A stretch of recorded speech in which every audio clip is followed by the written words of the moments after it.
Hello, and welcome to Obliterate the Construct. We are back again with my friend Mitch for part two of our interview. If you did not catch part one, please make sure to go back and do that, where Mitch covers the early part of his life, going through a bunch of experiences ranging from paranormal to poltergeist type activity, as well as out of body experiences, entity experiences, you name it. Very much a dark night of the soul that he experienced in his childhood, and leading into in this episode what is a more hopeful trajectory later on in his life through today. Some of the more exciting experiences with D&T. I got blasted into, it's like kind of a big purple void. And in the center of this purple void was this massive, bright, golden light that was kind of swirling all around itself. We immediately started communicating telepathically. And as I started to telepathically ask the question, I realized that I knew the answer. And I was being flooded with the answer, and that it was also not just that answer, it was the answer to any question about anything. And I realized that I knew everything about existence and reality and the universe and all of beingness. And I also, at the same time, was basically learning that I was not going to be able to bring that information back with me. And I remember wanting to rebel against that idea immediately. And I was like, no, no, no, no, I'm going to bring something back with me. And I tried to compartmentalize any of what I was experiencing into words that I could immediately talk to people about when I made it back from this experience. But what I came back with was that love was the answer, and that love was everything. It was the foundational energy behind creation, and everything was kind of based on that. And unity between all things and oneness was a real concept. It wasn't just philosophical mumbo jumbo or hippie nonsense. That was the true nature of reality, and that being was telling me that was the case.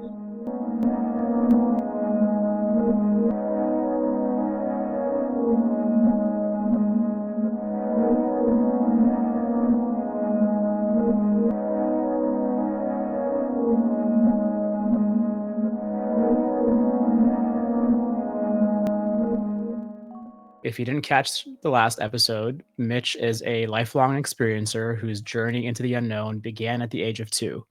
From early encounters with poltergeist activity to witnessing a non human entity walking among us, Mitch has spent a lifetime navigating the strange and unexplained.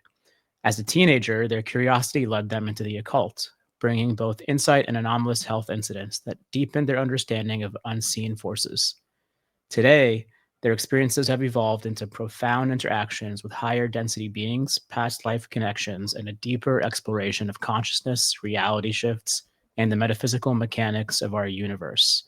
With a blend of personal encounters, esoteric study, and a grounded perspective, Mitch brings a unique lens to the mysteries that shape our existence. Welcome, Mitch. Thanks for joining us again. Yeah, absolutely. Thanks for having me, Anthony. So, please, I want you to pick up from where we left off. Yeah, yeah. So I think just dogging on myself a little bit there for the naive approach to handling occult practices, and just kind of swimming a little bit too far off the deep end. I grew up a lot, and as I got older, the curiosity transitioned away from ego-driven attempts at trying to prove things to myself and others to more of a natural curiosity about reality, the purpose behind our experience on this planet, and what we were all going through as human beings. And so I think that as I got older, one of the very really important films in my life at that time was a movie called Waking Life by Richard Linklater. And it introduced me to the concept of lucid dreaming. And I knew that from the moment I saw that I really wanted to experience lucid dreams. Then I think I had mentioned a previous lucid dream that kind of ended up being a backdoor to an astral projection experience. But this was something that I really was passionate about, and as I started to dream and started to dream journal, I ended up having more vivid dreams to the point at which eventually I was able to break into lucidity. And so I was always exploring at this stage of my life with altered states of consciousness through the ingestion of certain chemicals or through lucid dreaming, and trying to see how far I could push the boundaries with those experiences. And some of the lucid dream experiences I had were were really impactful. And what I mean by that is like there are people in my life who helped me understand quantum physics that passed away and then show up in a dreamscape. And then I mention that I'm in a dream to this person, and they point out that this is just as real as my waking life in a really interesting and symbolic way.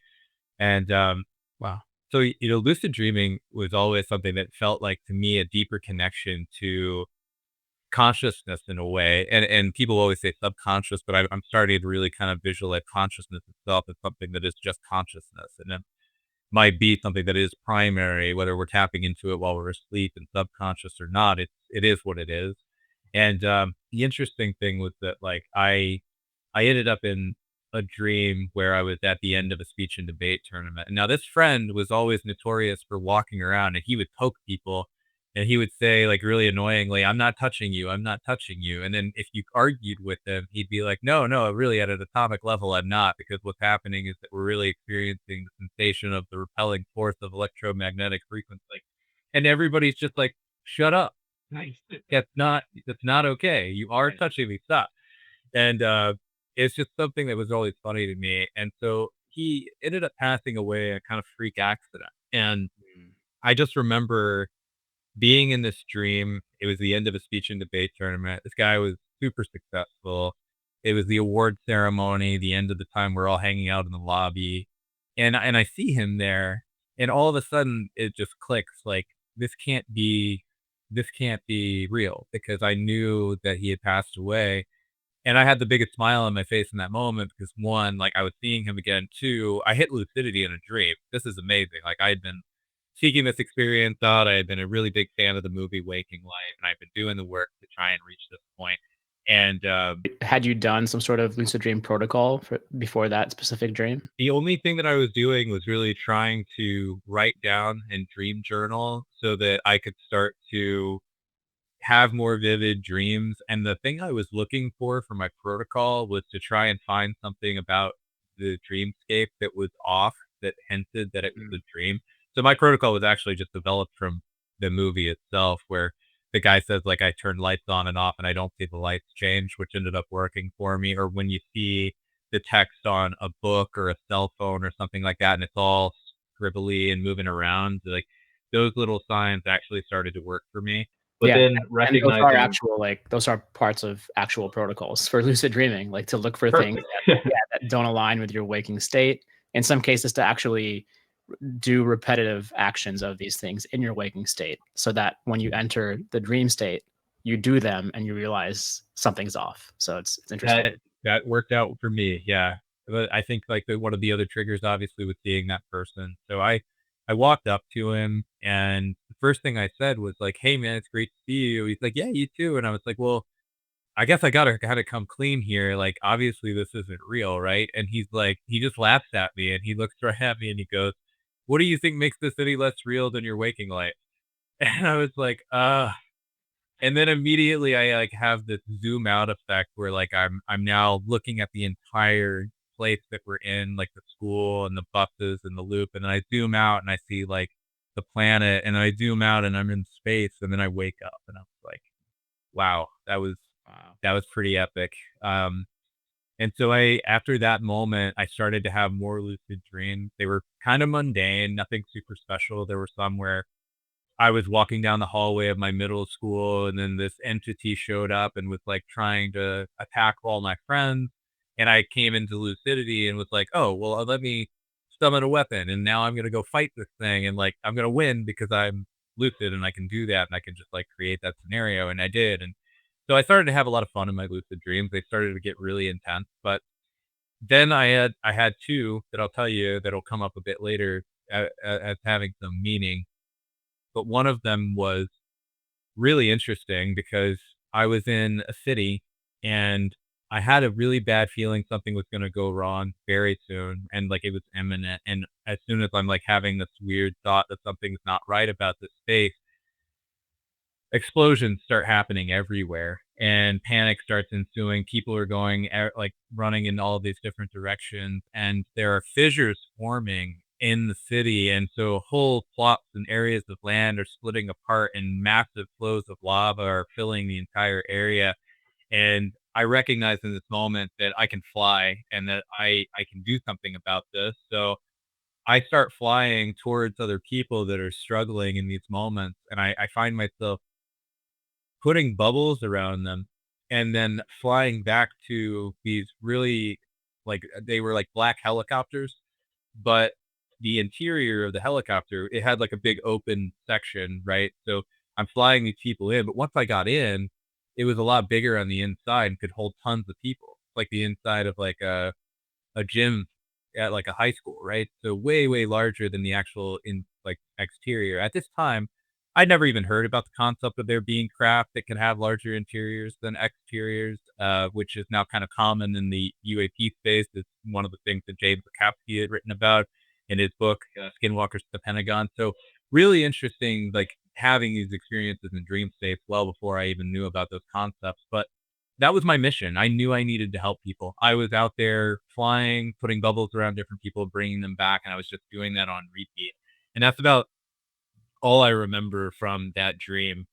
And then a couple weeks later, so this is pretty close in proximity, I have another dream where I just I'm I wanna yeah, tell the go ahead. audience what I told you when you shared this with me, recently. This it totally reminded me of this account that came from an interview that James Iandoli had done on his show, Engaging the Phenomenon, and which I'll link to here, with, I believe his name was Enrique Villanueva, who was part of this contact group from Peru called Mission Rama. And when he was living in the US, I believe in the 90s, he had this experience where it was this vision that he had while driving, and feeling what almost felt like a heart attack, I think, in his body. And he had this precognitive vision of a plane crash. And he saw the plane, and there's a lot more detail that he goes into in the interview. And when he went back home later that night, he realized that this plane had crashed with some of the same descriptions that he saw in his vision in Colombia, I think, is where it crashed. And then that night, he had this dream where he came to consciousness within the dream, and he was on board the plane as it was crashing. And he was upset. I think he was like, "Why am I here? It's too late. I couldn't do anything. It already crashed." And then he sees this entity that I believe aligned with some of his experiences with the contact group Mission Rama, this benevolent entity, and it showed him basically that the people in the plane crash, some of them were had these bubbles around them, kind of like you're describing, Yeah. and they were looping. They were like looping the final moments or seconds of their life, and he was told that his mission was to somehow help guide them into the light. I believe was the term he used.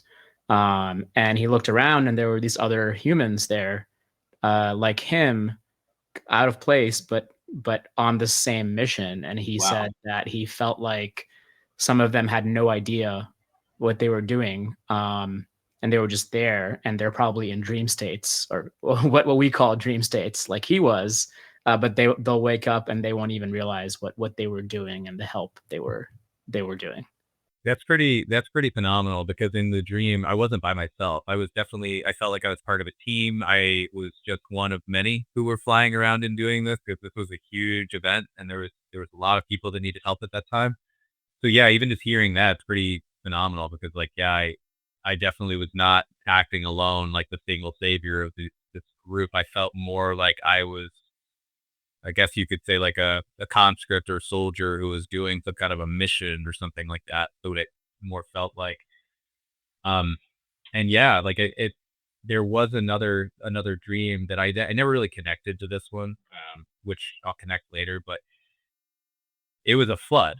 It was a really, really big flood dream, and the entire planet was pretty much covered, and I think it was Earth, and, it was really interesting because at this time, I wasn't really into ufology, so I gotta be clear about that, like, I didn't really turn into the whole UAP topic.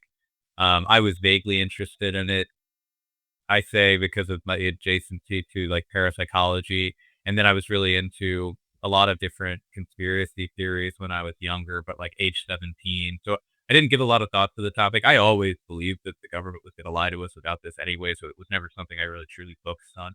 But in this dream, crafts like the classic kind of UFO appear, and they are shooting lasers down at the boats that we're in that have the people who are leaving wherever we were leaving from during this flood incident. And in this dream, I'm not alone. There's like a team. Each of us have an aura around us that's a very specific color, and each of us have a very specific weapon.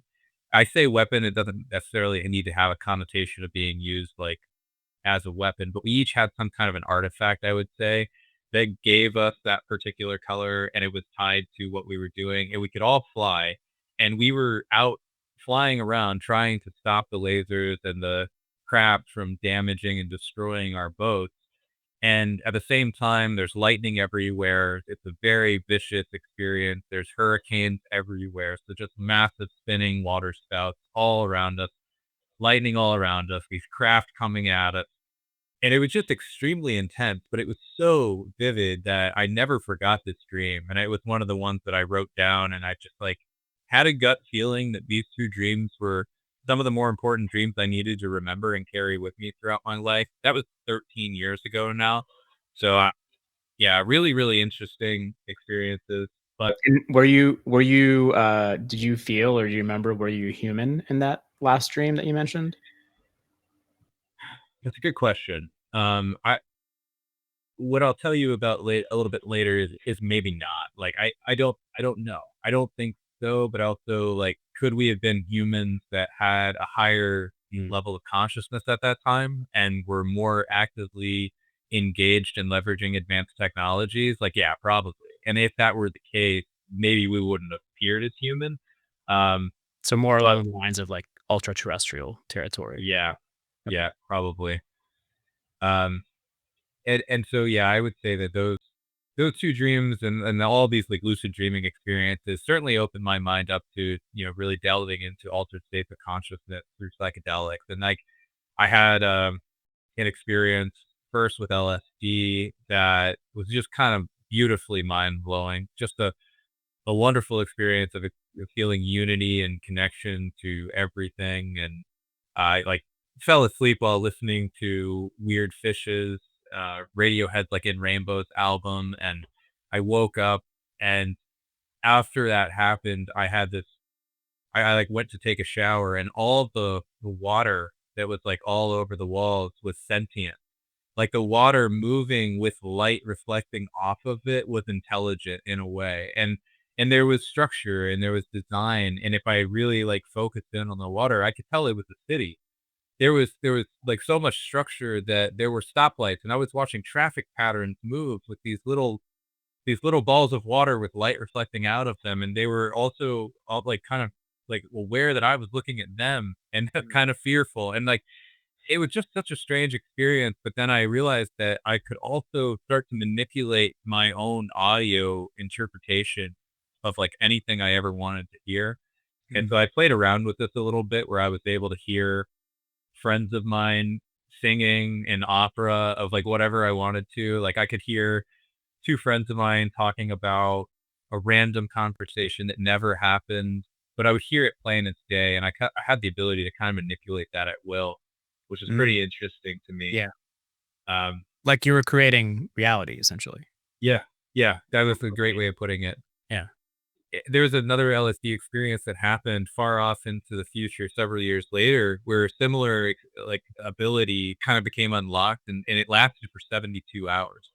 And this was having the ability to have a direct online connection to a higher self, so to speak, where what was able to happen was that I could ask a question and get an immediate answer. I could ask it to help me see, like, hey, I want this goal to be attained in my life. Like, what do I need to do to get here? And I could see a movie play out of the exact route that I would need to go, every decision that would need to be made along the path of my life to get to that exact desired outcome was clear as day. And I just had that last for a couple of days after the experience, which I thought was just phenomenal. And it was a really great feeling, and I've not even been able to get back to that point. in any other way, which is just interesting to me. But it was so enlightening to be able to experience that, I would say. I felt truly connected to like a version of me that knew a lot more than I knew. Yeah. But yeah, it was like time was irrelevant, and it helped me kind of conceptualize this entire idea that free will is so exciting and powerful and important. It's like the reason we're here is to express free will, because anything, any path I could have taken was all a possibility. It was all an outcome. And so I kind of learned that if I could work backwards from creating a goal and then kind of, and it sounds mundane, like, of course, have a goal, plan the steps that it's going to take to get there, work towards it. It's another thing to watch it play out like a movie, though. Yeah, in your mind, like, and then to have it so vividly be able to be experienced by you such that you knew exactly what to do, what to say, where to be, when to be there. Yeah. Um, It's like it's not just like a concept or conceptual practice. It's like you're actually seeing this entire reality outside of space-time just before you, like it's there. yeah, yeah, and there was like an intelligence behind it that was coaching in a way. It was very helpful, very supportive, very natural. Which is just, yeah, it was really cool. Um, and then I would think it could segue into some of the more exciting experiences with DMT, because that I've experienced a couple of different pretty common phenomena. But when we talk about intention and we talk about like the way that I approached these things in the past versus my perspective now, it was much more about not seeking any of that. It was about not Mm. seeking an experience. I had any opportunity where like trying to go out and procure DNP in my life where it was about the experience never worked out. It's just interesting because the first time it ever did, I was just trying to have a good time, meet new people, and, honestly, I was very much taking it easy and wanted to hang out with some friends for the 4th of July. Got invited down to a beach, and while I was there, I met these 2 guys. We hit it off really well, and, we're just talking about existence, reality, philosophy, and things of that nature. And they were like, "Well, hey, man, we're having a couple people come back to our place after this. Why don't you come with us?" And I was like, "Sure.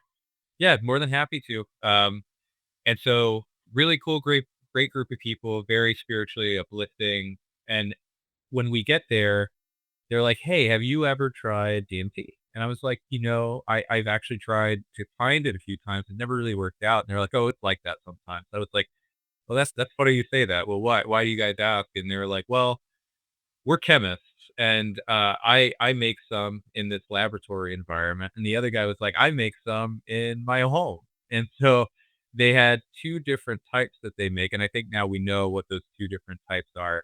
And yeah, so these guys were chemists, and one of them was using laboratory equipment to kind of make one version of DMT, and then the other version, I don't remember the names off the top of my head. This guy was making more of a homebrew version, and what they told me was that people were having really intense experiences when they combined both of them at the same time. And I was like, "Oh, that's really interesting. I mean, I'd be more than happy." But they're like, "Hey, we're gonna curate this for you. We want to have, best environment, the best setting, the best vibes, because that's how you're gonna have the best experience." I was like, "Okay." So they put on some Thievery Corporation, some really cool music. They sit me down in a really comfortable reclining chair, and they walk up and give me they basically just, like, hold the bowl in front of me. They pack one, it's like a bark form, and then there's crystal form, and they tell me to count to 10, and I don't even think I made it to 3 before I just catapulted out like a rocket ship out of my body. And, I, at the time, if I could tell you the things that I was concerned about, the things I wanted to know, is that I really was deeply interested in understanding the nature of reality and what the purpose of our experience in life was, like I had mentioned previously. And that was something that was consuming my daily thoughts. And so Was I this ended, Did you do any sort of preparation work for this specific experience? no, everything really happened naturally. I was in a really good frame of mind at this time. I was sober. So this was a really good moment for me to Mm. absolutely have this experience. And so what happened to me is that I ended up having this experience where I got blasted into a space that I can best describe as having it's like kind of a big purple void. And in the center of this purple void was this massive, bright, golden light that was kind of swirling all around itself. And we immediately started communicating telepathically. I knew that this being had answers that I was looking for. And as I started to telepathically ask the question, I realized that I knew the answer and I was being flooded with the answer, and that it was also not just that answer, it was the answer to any question about anything. And I realized that I knew everything about existence and reality and universe and all of beingness, if you could put it into words. Mhm. And I also, at the same time, was basically learning that I was not going to be able to bring that information back with me. And that was an interesting part of this. It was almost like, here, yeah, this is what you wanted, but you're not going to be able to remember any of this. And I remember wanting to rebel against that idea immediately. And I was like, no, no, no, no. I'm going to bring something back with me. And I tried to like compartmentalize any of what I was experiencing into words that I could immediately talk to people about when I made it back from this experience. But the interesting thing is what I came back with was that love was the answer, and that love was everything. It was the foundational energy behind creation, and everything was kind of based on that, and unity between all things and oneness was a real concept. It wasn't just philosophical mumbo jumbo or hippie nonsense. Yeah. That was the true nature of reality, and Mm. that that being was telling me that that was the case. So yeah, it was a wonderful experience, to Wow. say the least. Yeah, that sounds amazing, and that totally jives with some of my contact protocol experiences with psilocybin, but nowhere nearly nowhere to that extent, of awareness, but pretty close, and also the similar feeling that there are things that I won't be able to bring back, but at least under psilocybin, you're at least somewhat able to try to document some things. So I've tried to write things down during it. It's extremely difficult. Yeah, I know, I've been there.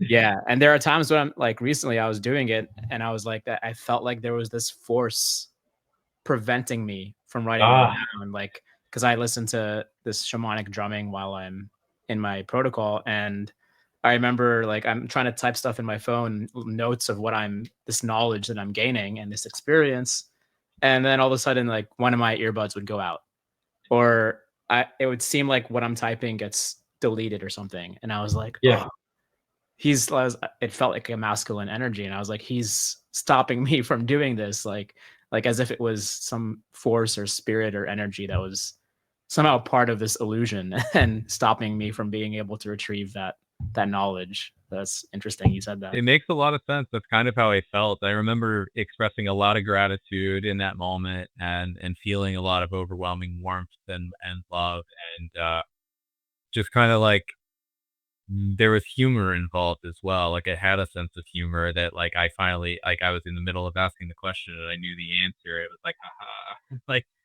it was like, "Dang." Yeah, humor is definitely part of it, I think, like this lighthearted approach to reality. It's interesting. Yep. So that was really awesome, and the next day, I met up with, one of those guys again. He was like, "Hey, would you like to try mine, by itself?" And I was like, "Sure." It was already the next day, so I was really worried, like, tolerance might have impacted this, but sure enough, I have a different, very different experience this time. And so this one was more akin to me still being like conscious. Like, I didn't lie down on a bed. I was still standing up, but everything turned into static as if I was looking at a television screen that hadn't been connected to cable. And so I had this interesting thought that, well, why don't I just try to turn the dial using my own mind? And I was starting to like change frequencies just by thinking about it.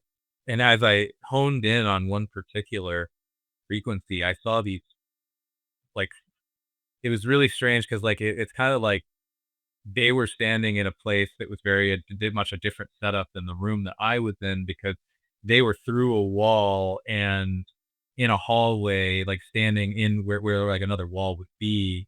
But in their dimension, they were definitely like in an open space. But they Mhm. were kind of looking at me, and I couldn't make out many of the features, but it had a very insect style head. So like when I do Mhm. like kind of this, It's like I hesitate again. I don't want to say like it was a mantis being because I didn't get that feeling from the arms, but they were also kind of very thin and slender and had that kind of a bug looking face, like kind of like two eyes and then the mouth like that, you know? So Well, we'll go I with was, void. we'll go with insectoid. Yeah, that happened. So I'm like looking at these two things. They're looking back at me. We're both just kind of like, why is this happening? You know, like, and that was it. So that wasn't even that big of a deal, but I wrote it down and remember that experience pretty well. And it was probably over a decade before I ever had another encounter with it. And this one was one that was very much Sorry, with DNT or with that type of with being? DMT. Um, I was with some friends and somebody happened to have some, and I was like, "Oh, that's interesting. Yeah, I'll do some. Why not?" It's been like over 10 years. But I did want to set an intention because at this stage in my life, I'd heard about fractal land. I had heard about machine elves, and I was interested in experiencing that specifically. So I went in with the intention of wanting to meet these particular entities. And I did, and they were not as thrilled as I was to be there. And so it's interesting. A lot of people will tell you they're a bit mischievous and they don't really, they're not exactly excited. But the way that I ended up going into the experience was phenomenal. Like, so I'm sitting in a circle with a group of people. I'm lying on the bed. I knew that if I needed to lie down, I'd just go backwards. But they're all talking, and I'm taking my dose there, and I start to go and what happens is that I'm looking around and all of a sudden the words they're speaking sound like they're in a different language. And then all of a sudden there's a pause. Everybody in front of me is paused. Like somebody just pressed pause on like a Wow. VHS tape. Yeah. And then all of a sudden I just in my mind's eye I see these two little beings that show up and they're like, if you think that's cool, watch this. And they rewound everything. So so Wow. I watched everything communicate, all my friends sitting here talking, but now they're talking backwards and I'm watching it all rewind. And then the next thing I know, I'm like, this is too much for me. So I lie down and they're like, all right, well, yeah, I guess we'll take care of you from this point forward. And I just start seeing kaleidoscopic fractals endlessly looping. And the conversation from there is like, yeah, this is what we deal with on a regular basis. Like, this is our reality. And I was like, I would feel terrible if I had to get stuck here. And then I think what the purpose of this was for me to understand how valuable our experience is in this dimension as human beings. Mm. Like, it's not something to just be taken lightly. Do you want to exist in a world of just constantly endless fractals? Probably not. Like it would maybe get boring. And maybe that's why there's a bit of jealousy or some kind of a like, interacting with humans again kind of a thing. Cause like maybe they're doing really important work that keeps the fabric of the universe together. And we just don't know that. Yeah. But like that's kind of the vibe that I walked away with was Hmm. they had to babysit me. So Did they I mean, did they have this, kinda trickster element to them in any way in your experience? no, nothing that like made me nothing that like was a trickster other than them playing around with me in the beginning and showing me Mm. like the friends and like the reverse, the pause and rewind thing. Like that was pretty cool. And they Almost actually like a said, like and they said, "Do you if you think that was cool, watch this." yeah. That's really interesting, because my like, after probably my second contact experience on my psilocybin protocol, the first one I discussed in our first episode here, with the very vivid benevolent, entity encounters. The second one, I was trying to meet those same entities I met the first time, these like guardian Yeah. feeling entities, with this being that resembled like the ancient Egyptian Ra or Horus, visually. And I was like, I want to go back there. That was my intention. It felt amazing. It felt like home. And then I followed the exact same protocol with that intention. And then as soon as I entered that space, I was face to face with these entities that were not the same as the first time. Oh, And uh, more recently, I've since I met Brett Manning, who I interviewed a few episodes ago, who's an artist in kind of the Fey realms, and has contact experiences with that. I saw some of her drawings and I was like, that kind of looks like what yeah. I experienced. But regardless of who or what they were, the first thing they said to me was, if you think that was the real thing, or if you think those were the real thing, like the previous entities you're trying to meet, wait till you see us, and wait till you see what we have to say. So it's That's kind of like a so similar wild. dynamic, like they Yeah. initiated that experience, and that was very much a teaching experience for me, where they would push me on things and Yeah. Yeah, yeah, I definitely walked away with a lesson, and, yeah, that's so crazy that it was a very such a similar, way of kinda showing us that that side of the reality we don't normally perceive, I guess, for lack of a better way of putting it. yeah. But but, yeah, so anyway, I think that, those experiences were really, like, spiritually, I think that they helped me a lot, and, that's what the goal and the motivation really was from that point forward. I will point out one thing that, if anybody is listening to this, Nick Cook had this crazy conversation with Project Unity when he was talking about his wife's experience when she was with her mother as her mother was passing away, that she was holding her mother's hand, and she ended up having that same experience that I described as, like, one of the first DMT experiences that I had, and I just thought that that in and of itself was phenomenal. That needs to be investigated and researched because I think that somebody not even inducing or not even being the person who passes away having that experience, there's something very powerful there worth thinking about. But anyway, um, moving on, I think that I definitely steered away after that moment from these topics, and I definitely feel like I learned so much spiritually that I was starting to live a much more productive and more just a better life for myself ultimately. So I wasn't as curious anymore. I wasn't thinking about spirituality as much, and I just really focused on my career for the better part of a decade. And even in 2017, when the New York Times article came out about the Tic Tac and all of those things, I didn't get back into the topic. I, tangentially saw it, thought it was cool, but really wanted to get back to my focus on, my career and everything. Did you see? I I mean, at that point, did you think there were any connections between that, like the nuts and bolts side of this, and the spiritual side or consciousness side?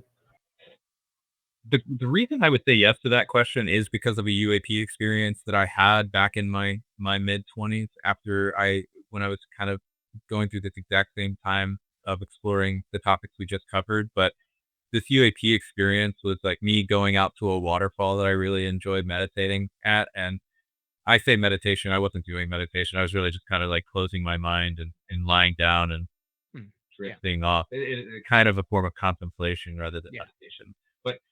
But anyway, I was actually on my way out to this waterfall I loved going to. Very rural area, driving past a couple of farms, and I saw out of the corner of my eye, like, a fireball in the sky. So I stopped and I pulled over because it was, middle of the day. Now, even back then, I think cell phones were so crappy, I wouldn't have been able to capture a good photo of the thing if I tried, so I didn't even try. I think I had, like, a Nokia, where you could play Snake, like so anyway, I'm like looking at this thing and it starts to transform from a ball of fire into a glowing orange orb, and that's when I knew I was looking at something anomalous, and it is kind of blowing my mind because at this point, it wasn't moving it was kinda like floating like this, which was ruled out immediately a Chinese lantern, which is the first thing, and then the second thing is, like, if it was a Chinese lantern, why is there only one? Usually there's, like, multiple in a group thing, but it was just one, and when it turned into an orange orb, I was like, "Okay, this is definitely not a fireball." And, what happened next was that it just disappeared, so I'll give you the impression it just got smaller and smaller and smaller, and as soon as it hit, like, the pinprick size of not being there anymore, it started to appear again right over here. And Wow. so it did this, like, 3 more times where it would disappear and shrink and then start to appear right next to itself, and then it was completely gone. And I was stunned. Everything I described was probably about 10 seconds worth of time. Uh-huh. And yeah, like, I think because of that reason and because of parapsychology and all my life experiences, I always expected that there was more to the topic than just nuts and bolts, but didn't really know how to do anything with that. Yeah. Um, it wasn't until I got into theories of everything and unified field theories that I really started to see connections between it all. But that really picked up for me in 2022. So we get to the point now where I am starting to experience, like, after being shut off from all this stuff for a really long time, even my dreams weren't vivid anymore because I, started using cannabis. It's just a recreational form of relaxation, but it definitely cuts you off from having dreams. And so I wasn't really concerned about that. Wasn't really trying to explore my dreamscapes at all. So it didn't bother me. But then I started having very vivid, very specific dreams. And I was like, this is strange. And they were based on sexuality. All of a sudden, my sexuality was being challenged by these dreams. I've always considered myself um, a pretty stereotypical male interested in females, and that was it. And then all of a sudden, I'm now having these dreams where I'm experiencing relationships with men. And I'm like, okay, this is interesting. But now at the same time, I'm in the middle of the day starting to experience attraction that's based on what we would define as like sapiosexual. So I realized there's this element of intelligence that's tied to how I'm attracted to people and it knows no boundaries anymore. It's not about male or female. And so I'm like, okay, this is interesting. And so I tell my partner, I'm very transparent, like, hey, this is happening. I just wanted to get in front of it because I don't really know what it means. I don't think it means anything about us. I'm passionate about you and like this certainly not coming between us in any way, but just needed to be clear. Sure, it was a revelation about yourself, maybe. Yeah. And so she's very supportive and I'm going through this process of them becoming more frequent. And then I'm like, okay, I just finally hit a point where I accepted the fact that maybe I am bisexual. So I'm like, okay, that's what it is. But something felt off about that decision of that being like the finality of this moment. And for some reason, I felt like I needed to go back to my hometown and like hang out with all my closest friends and like tell them about what I've been going through. So I did that. And this led to a moment where we're all out playing golf and having a good time. And I come clean to everybody about what I've been going through and just try to tell them the truth. And then everybody's, of course, really excited, happy, accepting, loving, although the best response that you could ask for. And then I go home to my mom's place and I'm pretty much just like listening to some music at that time. And suddenly I get hit with this overwhelming, ecstatic, manic energy, unlike anything I could describe. It was, if I could trace back to the feeling of warmth and love that I felt in that DMT experience, it was that level of intensity. But this was also like extremely prevalent, overwhelming joy.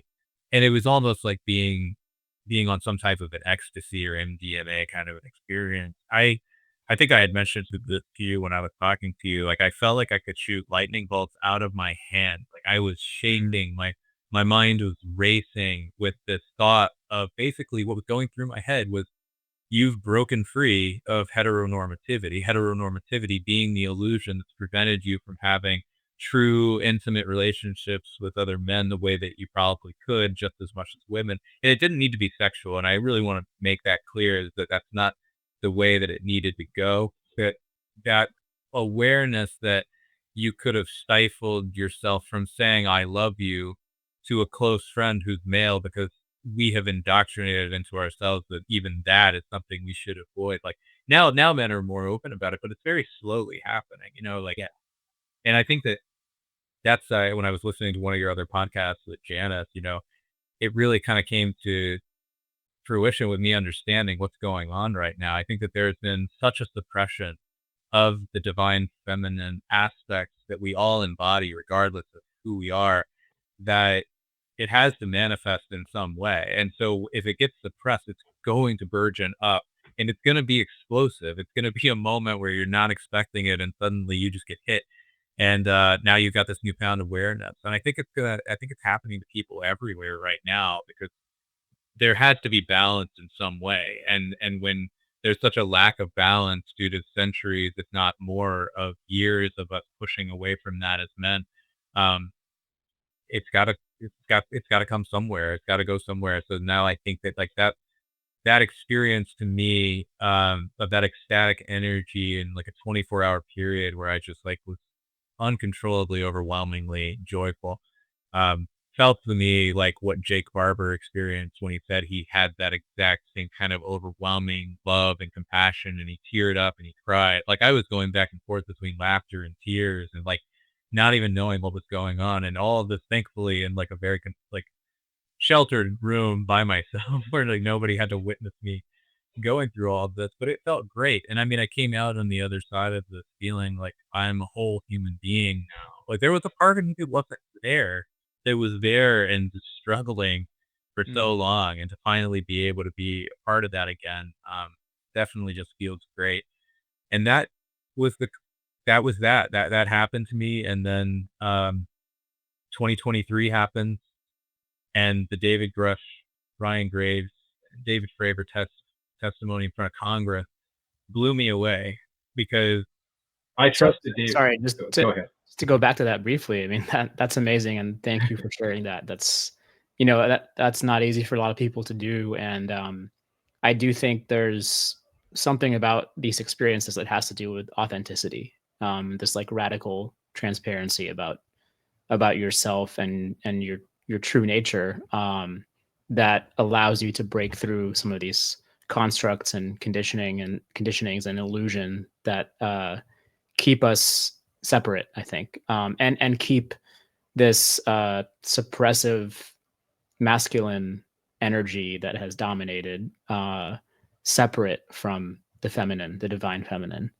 Um, Yeah. and a lot of men, I think, I mean, when they hear anyone talking about any notion of that, the divine feminine and things like that, they'll probably feel resistance to it. And because they feel threatened, I think, or they think it's like that these women are here to like take over and things like that. It's this is very binary, dualistic approach to these concepts, but I think this has to do more with this kind of this more like alchemical um, relationship between the two that is actually present in true nature and true reality. And we've, like you're saying, like we've blocked that other piece of it out, um, Yeah. as as a species with our with men, and some women. It's just it's an aspect of our society, I think. So I think what you experienced is beautiful, and that's amazing that you're out here talking about it. Um, and yeah, I mean, and I think it can manifest in different ways for different people. Um, and so, would you compare this to like a Kundalini awakening or something like that? You know, comparable. I did end up having one like a year later. Okay.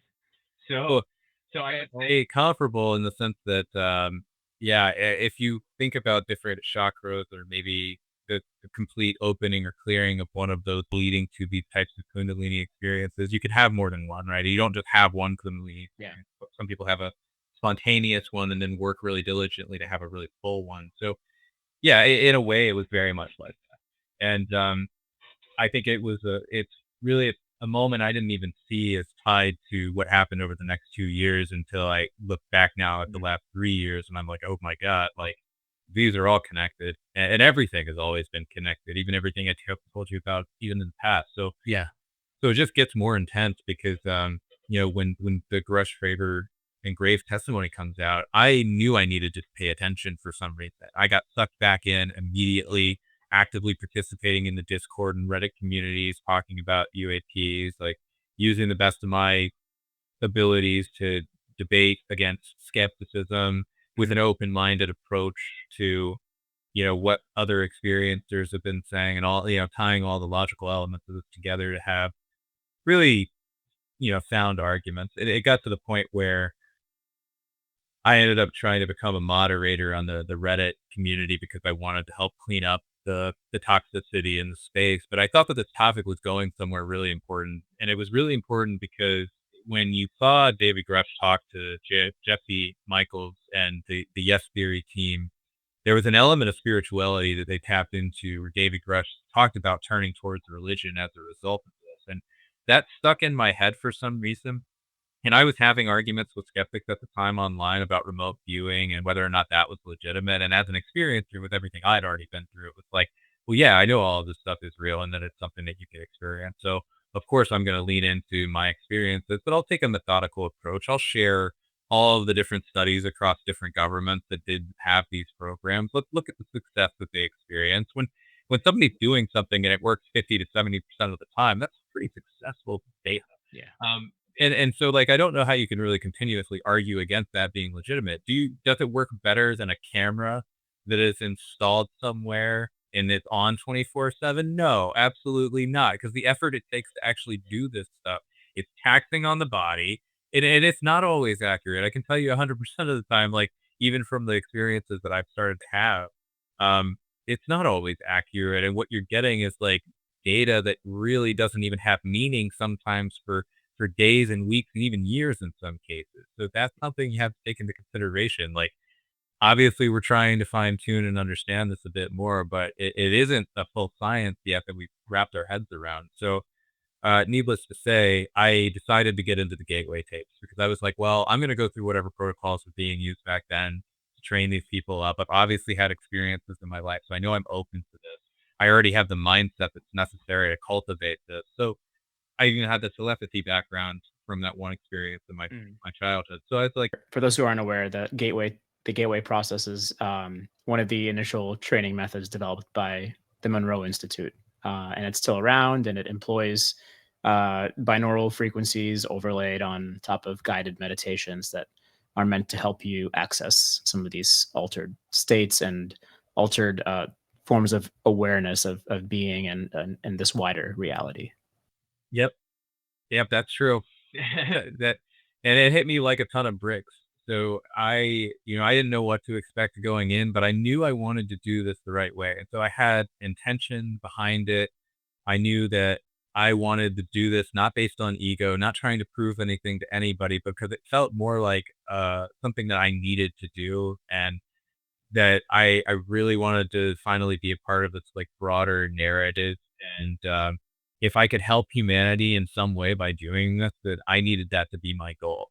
And so I set my intention around doing this for the betterment of humanity, and not knowing what that means, and not trying to have a savior complex, but because, like, if there's a part to play in all of this and this is real, then it's going to happen this way.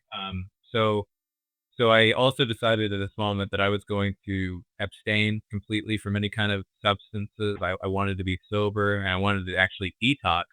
So I went back to like a pretty intense workout routine and started eating. I mean, I've been eating really well for a while in terms of just whole foods and not ultra processed foods, but started drinking high pH water to help with the pineal gland, and the calcification, kind of help with that. So I did a couple of different things to get ready for this, and then in October of 23, I really gave it a clean shot. And so the first week of using the gateway tapes, like I said, it went from 0 to 100.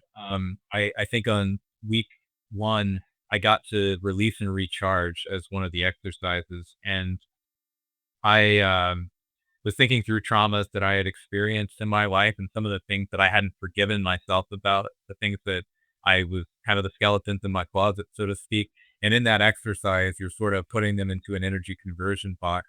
And at the end of the exercise, you take it out and visualize it as a bubble that like floats up and just floats away. And that's a little bit different than using it at any other point in time in the exercise. But when I did this, that very night, I had intensely vivid dreams of going through and reliving those experiences with the people who were involved and talking about those experiences and how it impacted them.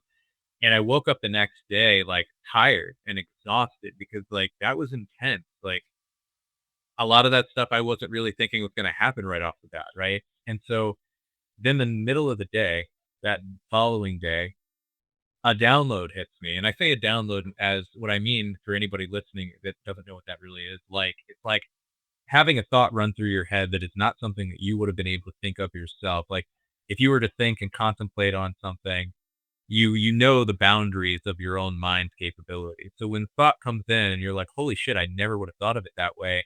That's what I mean. It's something that I never would have thought about myself if I had thought about this for, like, 15 minutes in a closed setting and tried to write down all the permutations of ideas around this topic, I would not have come up with that. Yeah, like an And that entire fully formed concept, not just like one little piece of information. Yeah, and that particular piece of information that came in absolved me of guilt and shame and made me feel that I could love myself in spite of that scenario, and it was Hmm.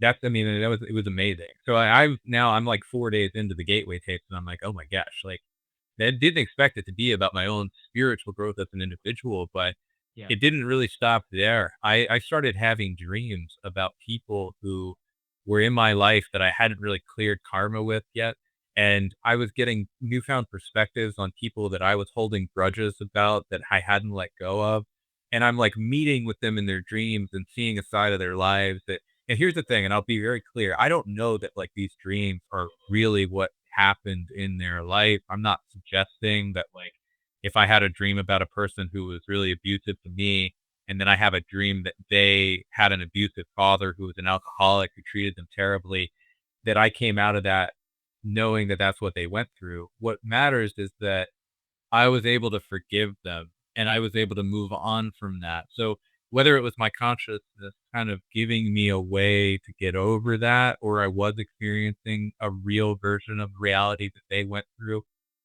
I don't really know. I think that the end goal is what the focus of that was about. And so, yeah, I was writing in my journal very intently about all of these experiences as they were happening, people. And I just was like, you know what? I'm airing everything out. Like, here's all this, here's this, here's this, here's this. I Mm. basically just gave it to my consciousness or the universe or whatever and processed it. And I go back to that map of consciousness by Hawkins again, where you think about how all of these things that you're holding inside of yourself are literally like if it's tied to any of these lower items on the spectrum of consciousness, they're like weights keeping you from being able to exist in frequencies that are higher on that totem pole. So you've got to get rid of the things that cause you to feel guilt and shame and anxiety and fear and all of these different elements. And you've also got to break free from the illusion of the material world being the thing that you should focus on at the end all be all goal in your life. And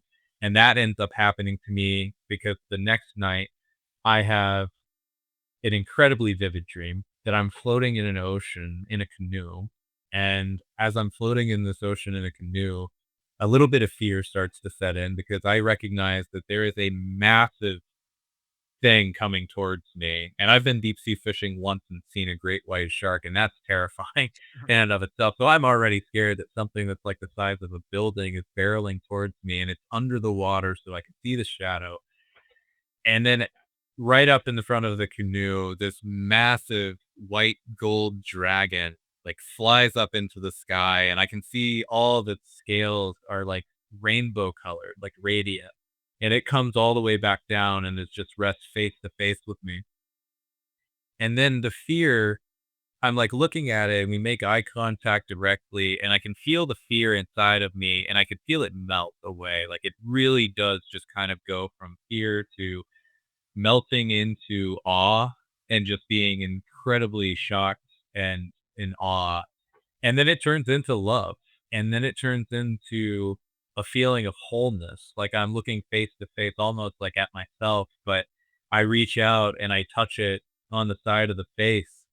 And I just kind of do like a clap and maybe it's cliche, but like I put my forehead on its like nose Mm. or its maw, and I just, like, close my eyes and I wake up from the dream, and I'm blown away. It was just so incredible, so vivid, and I haven't been dreaming, like, for years, I really hadn't been dreaming, and to have something so incredible happen, I don't know, and I didn't really know how to assign meaning to it, so, like, the first thing I think of, what most people think of when we think of dragons and mythology is they think Eastern tradition and Eastern culture, so Mm. I Google searched the next day, and I can't really find anything that resonates, and I'm just like, "There's not no dragon here that's really making sense to me." I don't know what that means. But anyway, the next night is the Kundalini awakening night, so I end up deciding that I'm gonna go through my meditation protocol, as I'm about to go to sleep, but I'm not gonna do this using the same method of listening to the tape. Somebody recommended to me that you can have a more vivid experience if you don't use the tapes and just free flow into it using the process. So it's like, okay, I won't use the audio. What And do you mean by what do you mean by free flow using the process? Which process? so following the same protocols for the energy conversion box, resonant tuning, the affirmation, and then the countdown or your strategy for getting Rather energy balloon. yeah, the resonant energy balloon, of course. So you do all of those things and you just don't use the audio. So I was going into this entire process and I think it was very much like how when I was counting down on that one DMT experience, like I feel like I was getting to 3 and I'm having rapid eye movement like crazy. By the time I get to 8, I'm seeing like these swirling blue colors moving very, very, very quickly. And I've seen these flashes from time to time, not like to the intensity that they're happening right now. And so while I'm counting, I'm also sending out gratitude and thank you. Like I appreciate like you being here and helping me kind of like telepathic communication. By the way, I get the swirling blues as well. Um, Yeah. it's one of the few like noticeable things I get, and I'm not far into the tapes. I'm redoing them now on wave 2.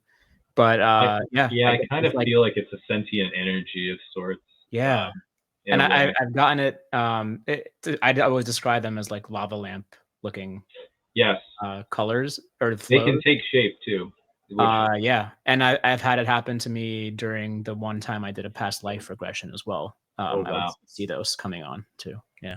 Yeah, so Interesting. no, you're good. This ended up really escalating though, because as soon as I hit the number 10, I felt myself sink through my mattress and fall backwards through the mattress. And I was all of a sudden having an out of body experience because now I'm looking down at my forehead and I see 2 blue hands and I see my forehead. And what's happening is that there's an eye that's huge and it's right here and it's closed. And the I didn't realize that this was important at the time, but my skin was orange, which is interesting. It's kinda like Joe Rogan's, actual, logo for JRE, Yeah. like that color orange, but I've got this third eye, and it's clenched shut, and you can even see, like, crusts, like, on the eyelid, like, it was so gross, but it was just sitting there clenched tightly, and I could feel how tight it was closed. These 2 blue hands reached next to it, and out of nowhere, they just pry it open, and as soon as it opened, um, I have this overwhelming, like, gush of energy flow into me, and I can see the eye is, like, bloodshot red, and it's, like it's staring for the first time in years and years and years, and it's, all of a sudden, like, I get pulled out of that experience into a new experience, and this is the crazy thing because this was the first time I experienced, like, a full-on visual experience that was while I was still consciously awake and in a meditation state, and I get pulled into space, and I am looking around, I see stars everywhere, and all of a sudden, this purple swirling vortex appears, and it's just moving like this, and all of a sudden, the circle kind of opens up right in the center of this, and I'm like, "Am I looking at a black hole?" And I'm also at the same time saying like, "Thank you, thank you, thank you for this experience." But in the center of this black hole, I start to notice what looks like fangs, like 2 really large white teeth, kind of at the end of this, and, I didn't know what that means, and to this day, I really still don't think I know what that means. I think that I took it at the time to mean I'm not ready for this yet. And Mhm. so as I was about to get pulled into the center of this hole, I basically said like, "Thank you so much for bringing me here. I really appreciate everything you just went through. Thank you for opening my eyes and I'll be back when the time is right." And so I counted down to 1 really quick and kind of tapped out of it and I got out of it. Wow.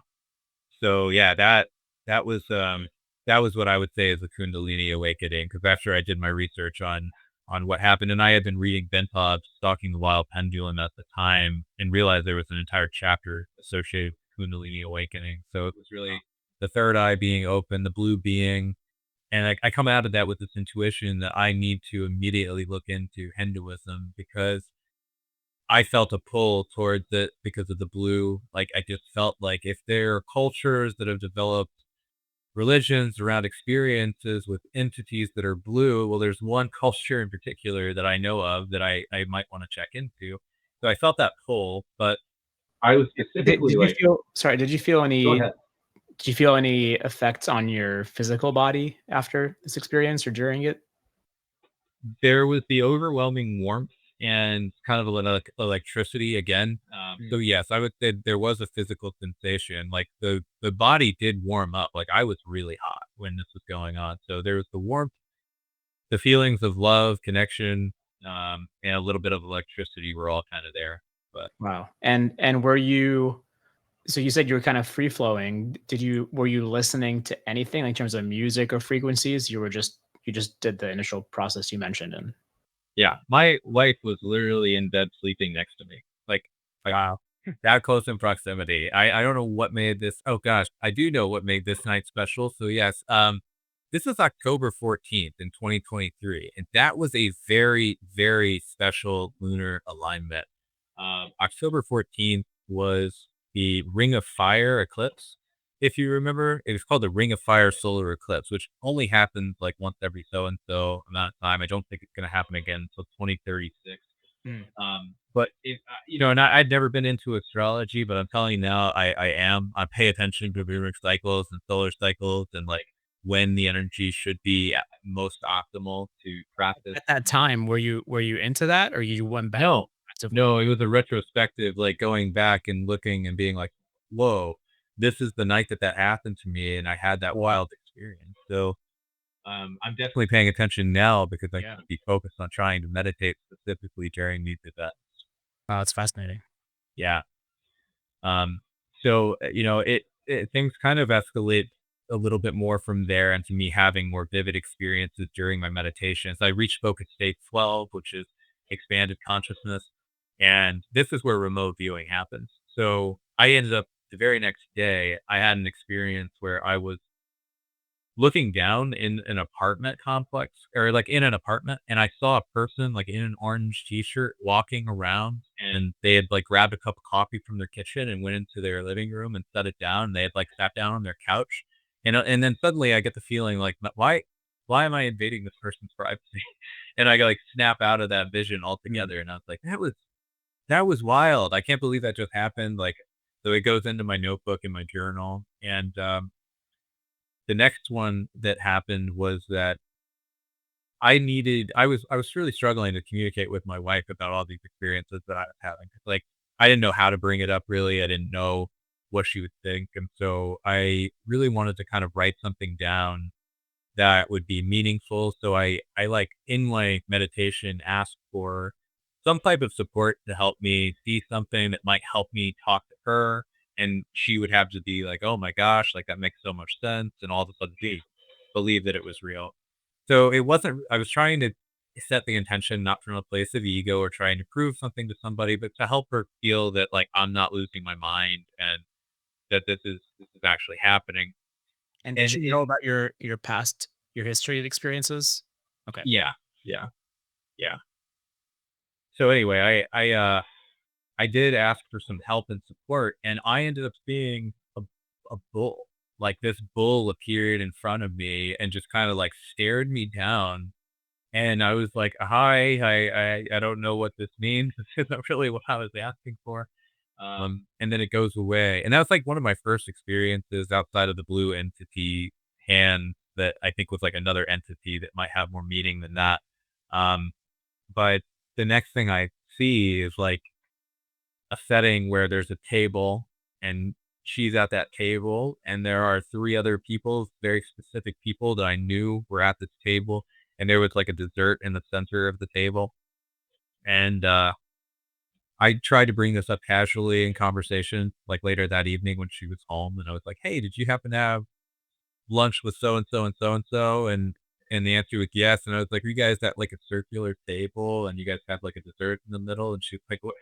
Yeah, but like, why are you asking that? Wow. And so the interesting thing was that it didn't work because she actually still thought that it was my subconscious because I knew that it was like near her birthday and that those 3 Mhm. people she hung out with, and I probably knew what the interior of this building looked like. And I was like, touche, you know? So So, there's no way to argue around that. Like, I saw what I saw, but, like, you're right. Yeah. Like, it could have been influenced subconsciously.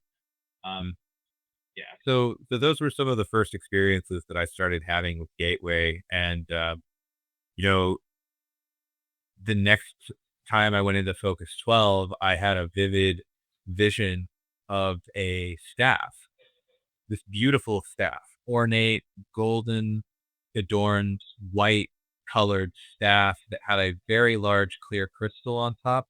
And there was like a dragon's head, like open, where the crystal was set into it.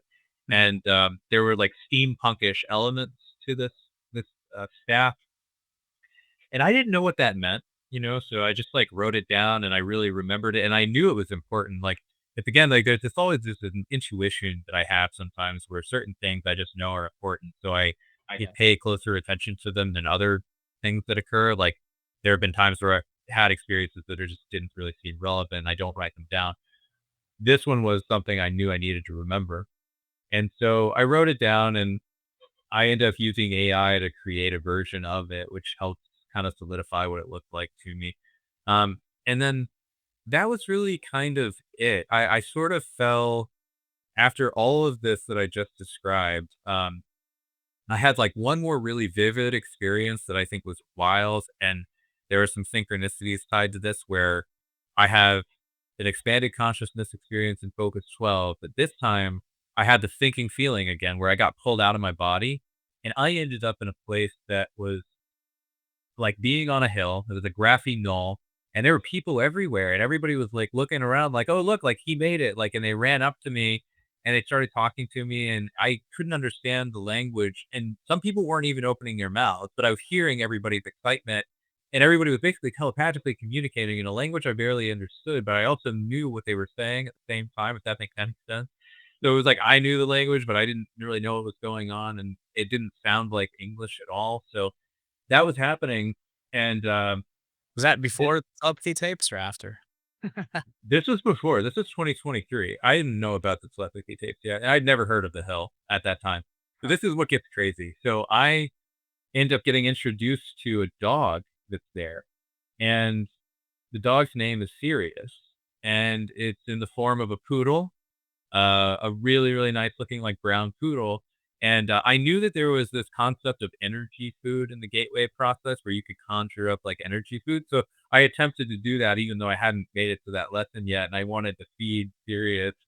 And I remember like waking up from the meditation at that point and the vision ending and just being like, "What the heck just happened to me? Like, where did I go?" And yes, dude, so obviously the synchronicity that happened the next day was that in a Discord that I'm in, somebody mentioned the starlight barking or the twilight barking, which I'm like, "What's that?" And they're talking about it because it's the sequel to 101 Dalmatians that nobody ever took the rights to and actually made into the real sequel, because the concept and premise of this is insane. It's that all humans on Earth are frozen in place, and it's because they're about to use weapons of mass destruction and kill themselves. And so Sirius, the god, comes down, freezes humanity, and gives dogs telepathic abilities and the ability to fly, and basically says, like, "Any of you that wanna come with me can leave the planet, and we can get out of here, and those of you who wanna stay can stay." And they have the ability to telepathically use machinery and all, like, and cars and all kinds of other stuff, and so it's this really crazy story that just so happened to come up the next day after I had that particular experience. Wow. And then, yeah, 2 years later, the telepathy tapes come out, and I learn about the Hill, and I'm like, I think I might have been there, and then somebody else in a comment I saw on Twitter was like, "Yeah, there are NHI that guard the hill," and I was like, "I think I know who it is." Yeah, I think it's Furious, and I'm just kinda throwing that out there, but, that kinda makes sense to me. So yeah, that was wild. That's fascinating, so wild. That's it makes you wonder, like, some of these visions that people have in these states, and then that lead to these synchronicities. I know there's theories out there that maybe they're precognitive and they suggest something about space-time, that Yeah. you're tapping into, and I just think it's fascinating. Yeah, this year really brought the precognitive dream experiences to the full front of my experience getting back into Gateway, but I'll get to that in a second. But like, I think you kind of know the way that you and I ended up meeting ended up actually being tied to another crazy aspect of this entire story, which was that I fell off of my practice. I fell out of my sobriety and was like kind of getting back into old habits again. And I was still, doing well in life. I'm not saying like anything was wrong, but because I was not focused and committed to the practice, like I wasn't having experiences anymore. Still actively involved in the community, still researching, sharing information with people and doing what I was doing, but it never really was hitting the same. And I was falling back into cycles of, being a little bit depressed and anxious when I shouldn't be, being more emotional. Um, but not from a place of like emotions being used the right way and channeled the right way. And I wasn't working on myself in any of those same ways. And I knew something was off, but I started to have these just very weird experiences where it started with a feeling of existential dread coupled with deja vu, coupled with now experiencing another reality happening on top of my reality as if I was remembering and experiencing a dream state while having these feelings overtake me while being conscious and aware in my regular waking life. And then it would culminate with a physical sensation of nausea welling up inside me, right up into the point where I'd probably throw up, except I wouldn't throw up. I would snap out of it, and I'd sometimes be in a cold sweat, and I'd just feel kind of weird and like just discombobulated. And Can I ask, it, did you experience any other physical symptoms? it was just the nausea. No dizziness or No, no, no. I was literally like in the shower during one of these, standing up, no vertigo, no dizziness, no anything.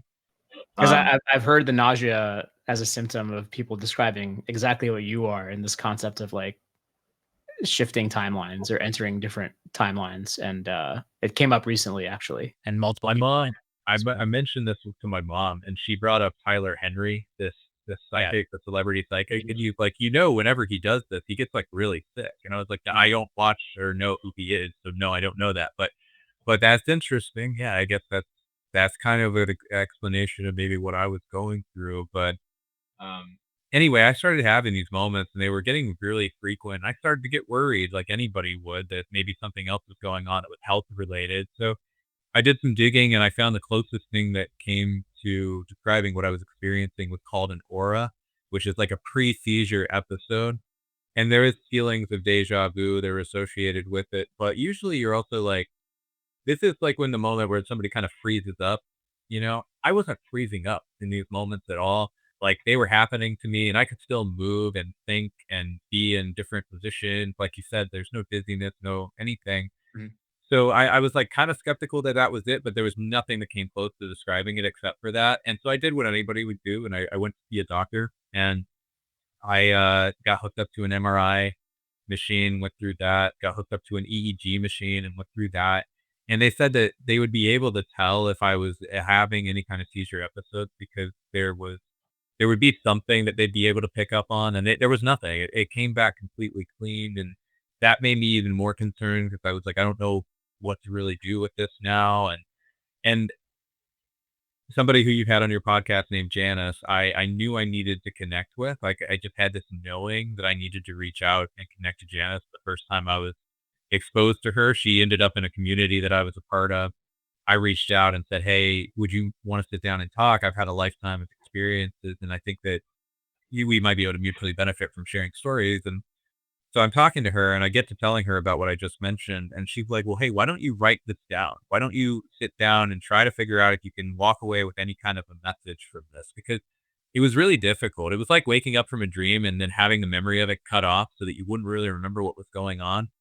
And some of these were really vivid, and I did remember them. And one of them was that I was in a space where I was in almost a laboratory setting. It was a very small room. There were three scientists. They had clipboards. They were looking at me, and one of them was like, "Why is he aware right now?" And the other one was like, "Yeah, we need to send him back." And that was wild. So I was the thing being observed. I don't know what I was. I wasn't out of body enough to be able to see like what I was, but I was in a space where there's people that were like, "Hey, we got to send him back."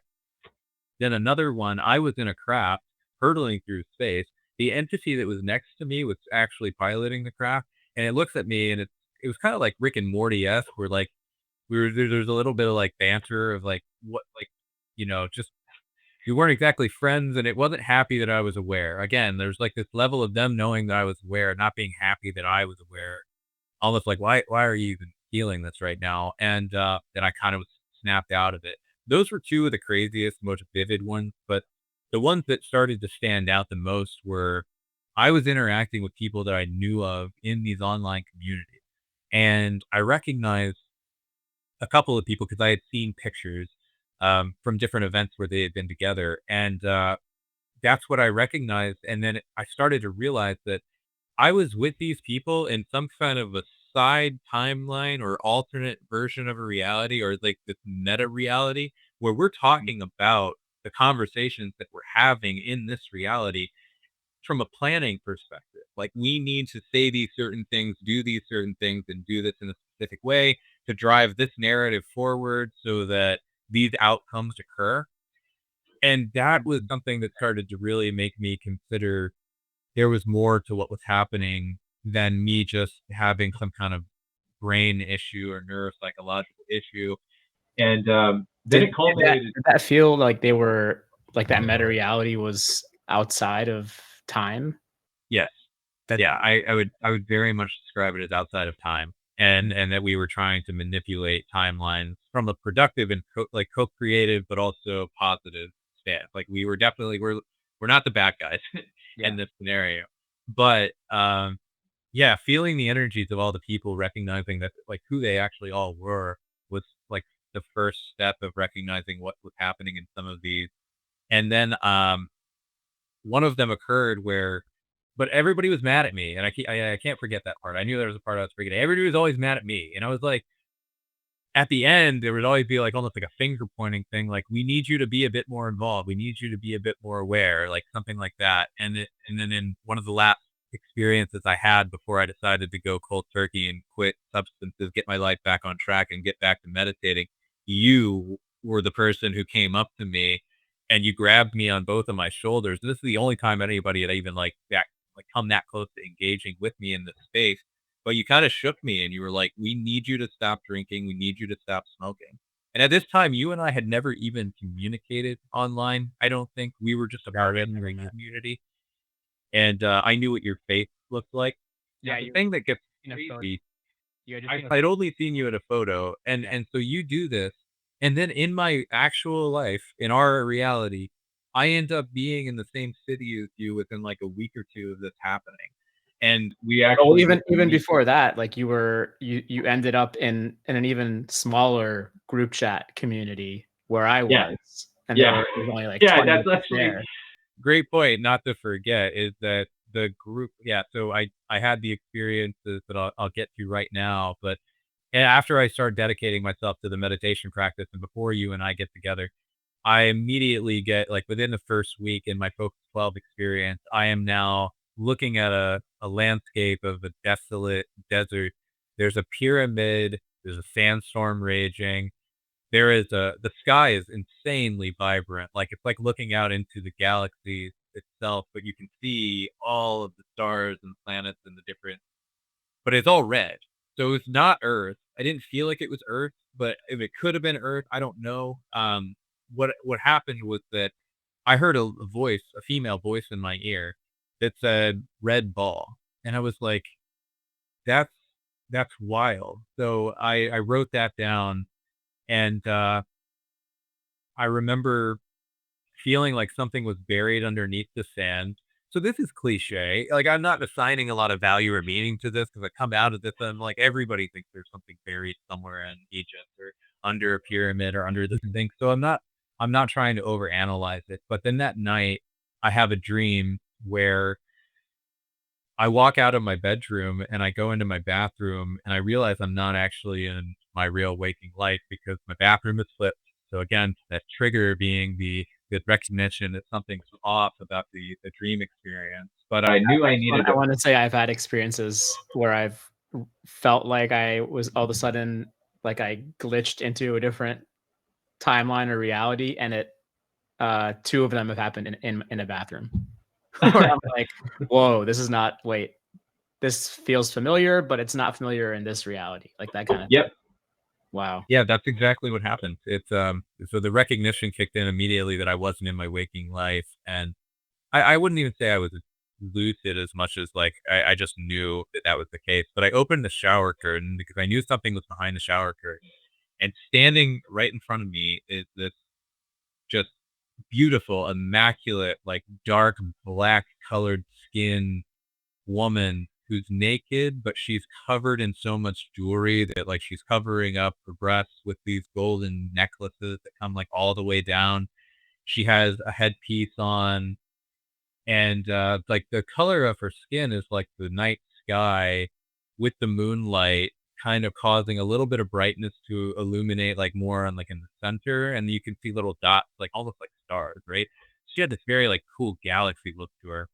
But I remember looking at her and seeing her and not knowing who she was and feeling immediate, like, sexual attraction to her. Like, it was overwhelming to the point at which, like, I tried to reach out my hand and grab a hold of her, and she grabbed my hand and pulled me close, and as I got face to face with her, her eyes were bulging and bloodshot, and it was like she was basically screaming without saying a word that she was in distress and she needed help and something was wrong, and then she fell over face first, like, but her torso split, so her legs were still standing, but she was now face first from the top half of her body down on the ground in the bathtub, and where the split was, there was, like, just flowing black mist, and I was blown away in general, but I woke up immediately after that happened, and I was like, "Who was that?" And, like, to have this vision earlier that day during my meditation, and then to have this dream immediately following that, where the person I saw was like some obviously some kind of a figure that I needed to figure out who it was. And Mhm. so I go to ChatGPT and I like type in the description of who it was, and it comes back, and the number one result that I gave me was Hathor. And I was like, okay, so I Google Hathor and look up her Wikipedia page, and I'm blown away because here we are with a description of this being that when people encounter her, they're overwhelmingly sexually attracted to her. It's like even gods and goddesses of that time like couldn't withstand her allure. Mhm. And I'm like, well, this must be who it was. But I'm also going through the process at this time of Just for like, those not aware from the audience, Hathor is an ancient Egyptian goddess, correct? yes. Yeah. Yeah. So I think that the entire experience was a symbolic representation of what might be going on in the world around us. Like things are not going well.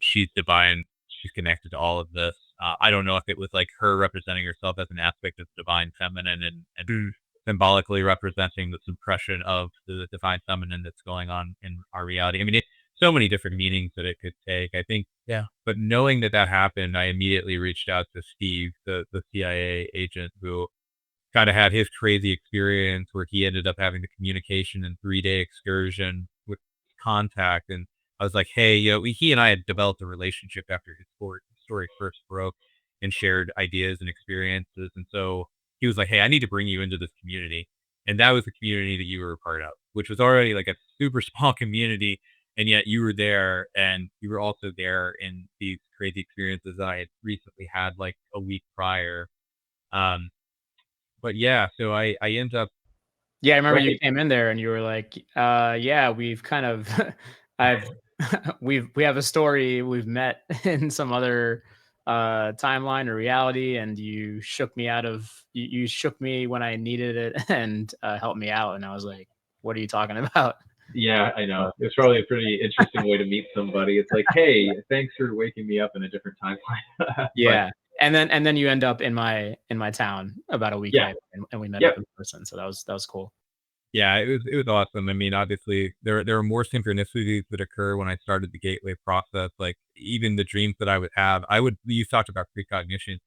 Very small details, but then they'll show up in my next day. And so I'd have a dream and I see a yellow brick road and somebody be walking towards the Emerald City. And the next day I'm in a call with somebody I've never met before and they bring up the Wizard of Oz. And no, like years of my life, nobody's mentioned the Wizard of Oz. And then Yeah. somebody brings it up and I'm like, okay.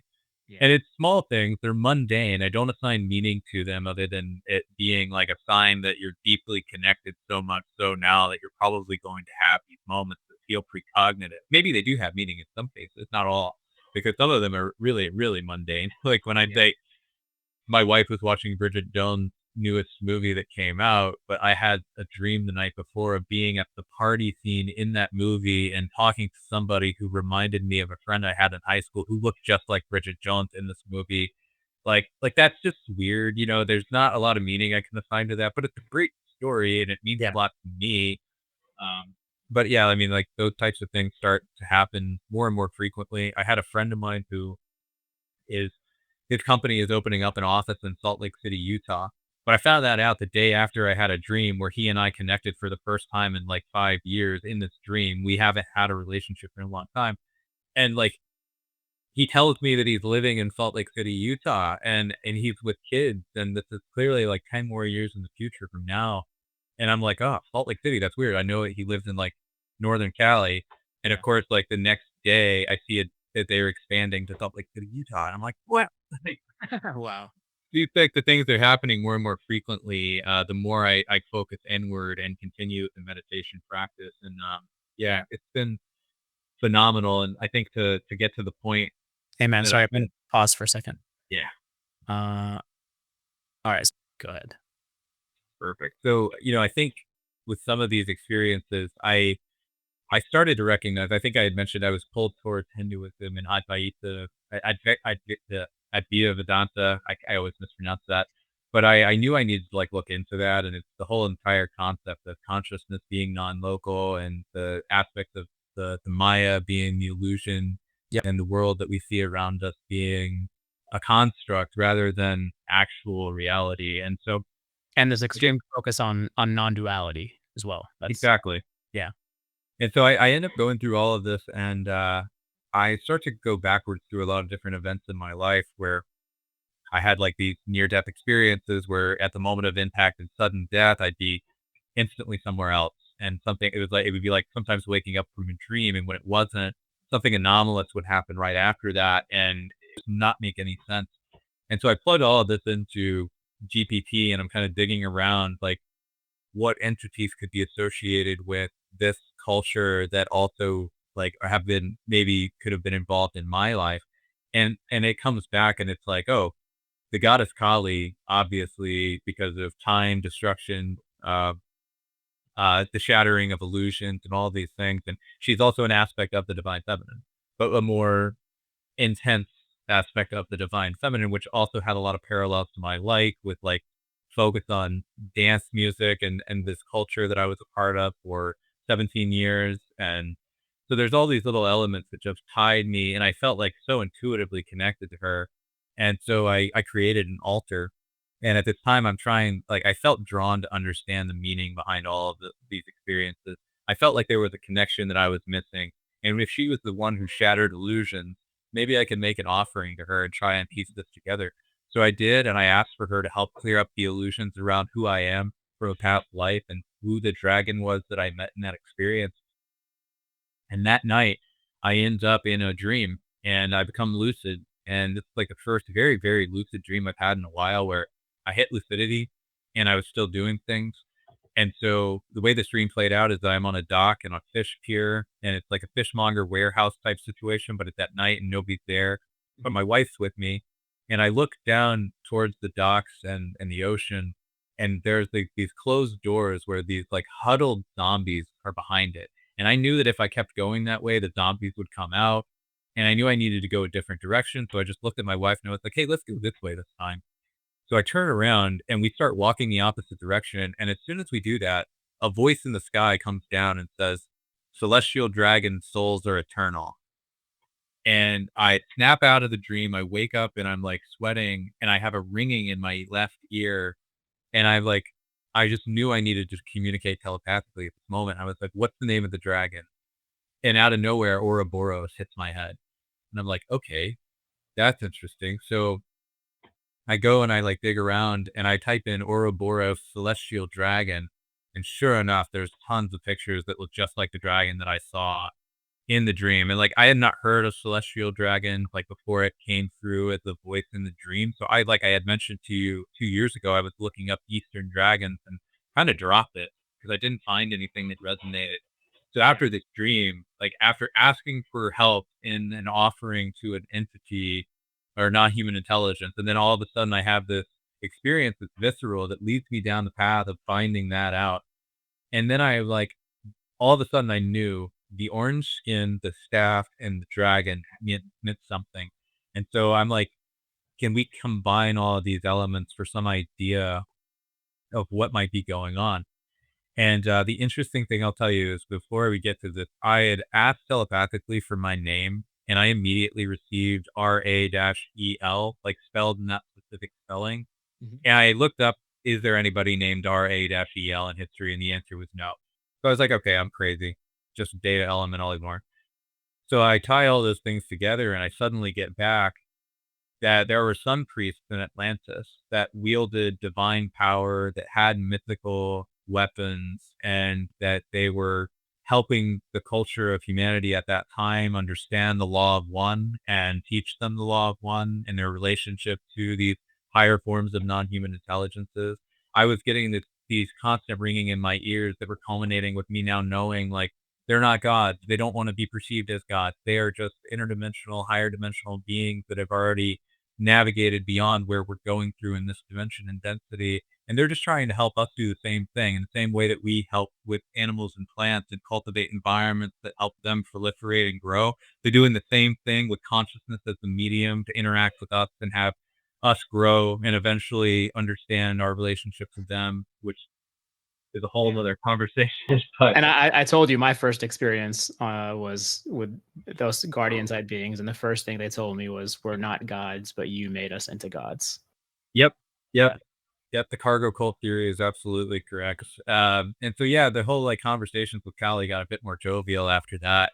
So like she just very much recognizing that like I don't need to treat her that way. I don't need to worship her. It's fine if I want to honor and offer and communicate, but we can do that without having to go through a lot of the rigmarole, so to speak. So the interesting thing is like that evening after going through this awakening of all this stuff in Atlantis, I'm in tears because those dreams I told you about from 13 years ago, suddenly I realized those were memories because Wow. they felt like memories. And I woke up in the middle of the night the next evening and I was like, I knew I needed to pull my cell phone out.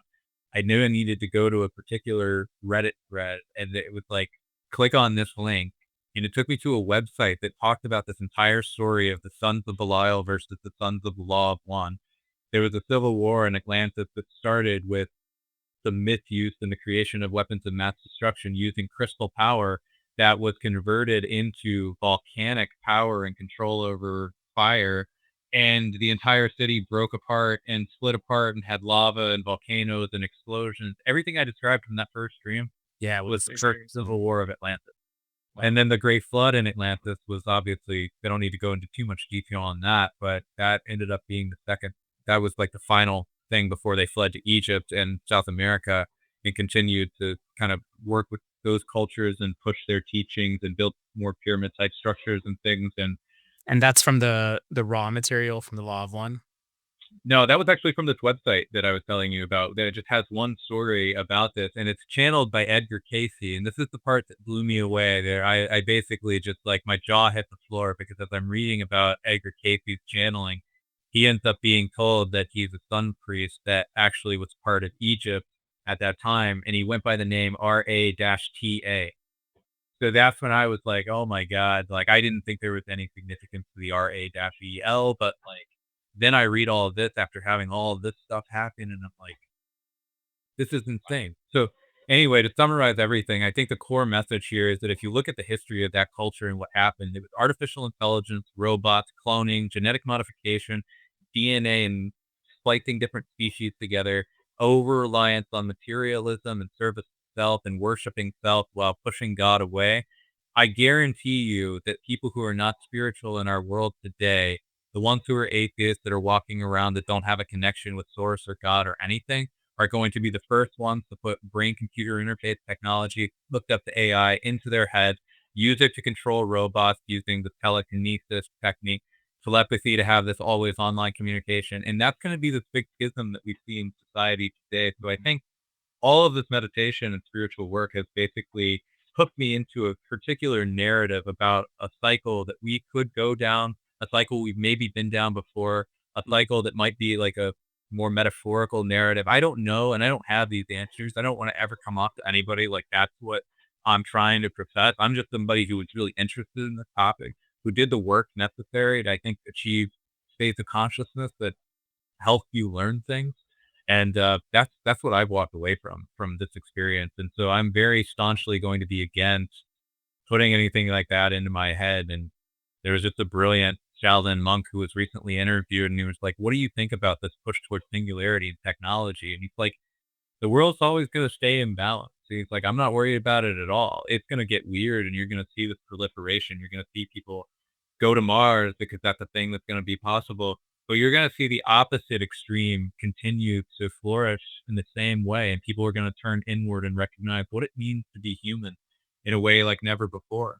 So I think that's what's in store. And when people talk about this schism or this split and the earth going in one direction and another direction, I think we're going to witness this manifest in the third dimension as people making a conscious choice of whether they merge with technology, or a conscious choice of whether they move out into the woods and start living a happy, healthy life and looking inward and developing stronger senses of spirituality and connection to source, and recognizing that consciousness is eternal. We do not need to fear death. Death is another beginning and not the end. And do you think for people who do go down the more transhumanist route, where do you think that would lead them in terms of their relationality with these anomalous phenomena? And like, how would going down that route prevent them from having the capacity to understand that or experience it? Or would it? I don't think it would. I think it could enhance it, but what direction will they be enhanced? And I think, like, think about my Ouija board experiences. I mean, what was I tapping into when I had no faith, when I was an atheist that didn't believe in God, and I just knew that, like, I actually didn't believe in God, but I believed in spirit, like the spirits and stuff like that. So if there is a way that this technology causes people who aren't connected, don't care about protecting themselves, some way of accessing these altered states of consciousness and other realms, I don't know what NHI they're going to encounter. I just can't imagine that it might end up positive. But I also don't want to scare people into thinking that like all transhumanism is bad. I don't know. I think we have a choice to make on how we leverage technology. But if we look historically at how much potential we've had to end scarcity using technology and not done it, nothing really gives me faith that we're at a point where we've matured enough that the people behind all of this new technology have our best interests at heart. It still seems like it's very financially motivated. So Yeah. Wow. Okay. Yeah. So it's almost like I haven't thought about it that way, but like that the the schism, quote unquote, that would occur would lead one group of humanity to maybe also open themselves up to these experiences, but because of the kind of co-creative nature of reality, that what they experience will be based off of, what's within them, and it may be completely different than what the other segment is experiencing. yeah, um, that's fascinating. And I I actually, hope so. yeah, I had a download experience myself last year, one of the few that I can consciously recall having, when I was driving down the road, and I it all came to me fully formed, and it was like this concept of the stereotypical gray aliens, and how oftentimes when we hear about abduction experiences involving them, people are in very sterile type environments. There's no there's no description of like clothing they're wearing or creativity or art on the wall or anything like that. It's very much a sterile lab type environment. And the download basically said, like, if we continue down the current route of technological advancement and transhumanism, the way of doing it while leaving out the quote unquote spiritual side of things, the things that make us human, the creativity, the art, the passion, the emotions, everything that we use to express our nature. If we give that away to AI and technology, kind of like what's happening nowadays, then the way we evolve would lead to that down the road. These stereotypical gray aliens, but we had a choice. Like we had a choice, and we could also use it to actually restructure society for the better and give away like menial tasks and labor and things like that, and reshape our economic structures to and our forms of income and currency and all that to allow us to actually live in a more creative, artistic, and emotional and interconnected way, to kind of allow our humanity to come out more rather than be. I'd like to see that hybrid model. That would be the ultimate outcome. It's a nice combination of the blend of the techno-shamanism path as opposed to the transhumanistic, give everything over to AI. I mean, I would just hate to see people think that they have to like upload their consciousness to a machine for them to live forever when if you already can kind of get to the point where you recognize that this is not the end. This is going to go away, but you will not go away. Like if more people recognize that and didn't believe that death was the end. I mean, there's a reason I think disclosure hasn't happened. I mean, society probably wouldn't be able to handle that information at certain points in time anyway. If people didn't have to fear death, like how many, you can think of the ramifications if that information gets out at the wrong time. So, I feel like we are at a pivotal pinnacle moment in society. I feel like that cusp of singularity is like we're there, or we're a little bit past it now and starting to enter it. And there's going to be a lot of discernment that's going to be needed to really judge how we want to live. And we need to live authentically and intentionally and not try to focus on the material things and prioritizing those things. We need to prioritize our growth, I think. Yeah. Treat this life as a cocoon. Yeah, I totally agree. Well, thank you so much for joining me, Mitch. This was It's a pleasure, Anthony. Good to see you again. Yeah, you too. By the way, I am going to the Edgar Cayce Museum in Virginia Beach next month, so I'll keep an eye out for any interesting synchronicities there. Yeah, that's awesome. All right, well, have a good time. And thanks for having me. All right, thanks a lot. All right, see ya. Take care.